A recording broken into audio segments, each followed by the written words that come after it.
Special police officer Abdul Latif, Jammu और Kashmir police.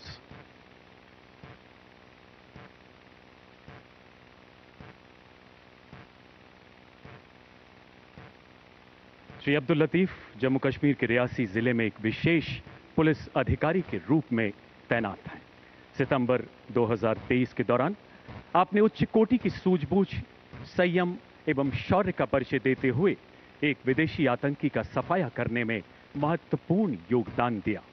अद्भुत संकल्प शक्ति, राष्ट्र प्रेम एवं शौर्यपूर्ण कृत्य के लिए आपको शौर्य चक्र से सम्मानित किया जाता है। Special police officer Abdul Latif.